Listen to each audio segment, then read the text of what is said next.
Hey guys, this is Charles from Watch Charts, here today with a video about some breaking news. Rolex, just a few hours ago, has announced a certified pre-owned program to buy used watches straight from the brand's authorized retailers themselves, and these watches will be certified by Rolex with a 2-year guarantee. So basically with this move, Rolex is now entering the pre-owned market. And I think there's some really interesting things to unpack here, and what I'll be doing in this video is just covering a few of the key points that I find interesting, and we're also going to be doing a full podcast episode later today where we're going to go into detail about the terms of this program and what it means for the secondary market and what it means for collectors. And I'd invite you to leave your questions and comments in the comment section below, and we'll talk about some of the key issues then in more detail. But for this video, I first want to say that I think this is a good move by Rolex in that they're bringing legitimacy to the secondary market. And, you know, like all these brands talk about, like, their watches are meant to last forever. And obviously with that, it's likely that these watches will at some point change hands. They're not going to be worn by the same person forever. So now Rolex is giving sort of a official way of selling your watch back to the dealer or buying a watch that is certified by them from the dealer that is also pre-owned. So overall, yeah, I think this is a good move. The car market has done this for a long time, and it's giving consumers a pathway into getting a new watch from Rolex as well.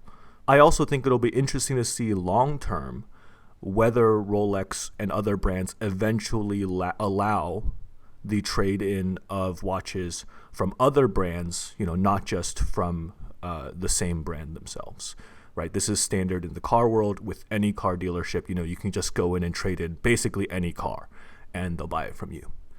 The other thing that I notice is that, you know, Rolex with this move is obviously trying to have some impact on pricing. And with that, I think the main goal is just to have some sort of, you know, price stability. They don't want their prices to drop too low because it devalues the brand.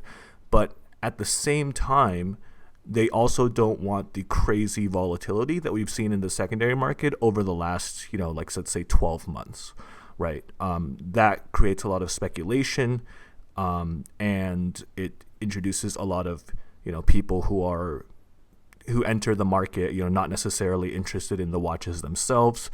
And overall, it, you know, also leaves a bad taste in the mouth of collectors and people who actually want to enjoy the product, right? So, you know, with this, Rolex is going to have some influence in being able to set the market price.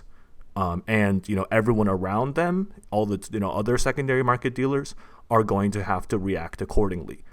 There's going to be some limit now as to, you know, how much higher you can go than the Rolex CPO price, depending on, you know, the availability of product from Rolex CPO.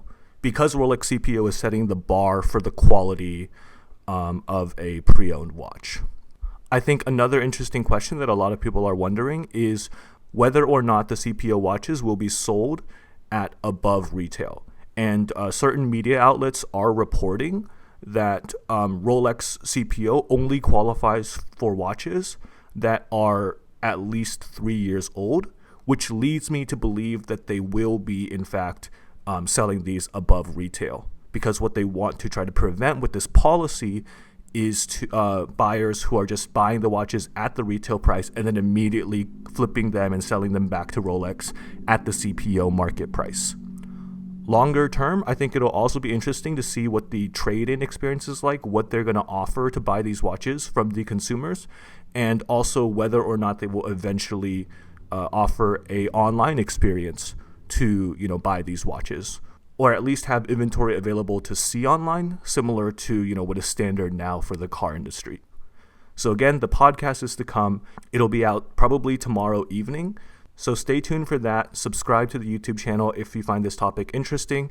And again, leave your questions and comments below, and we'll talk about them in the podcast episode and give a full breakdown. Thanks for listening. Catch you guys next time.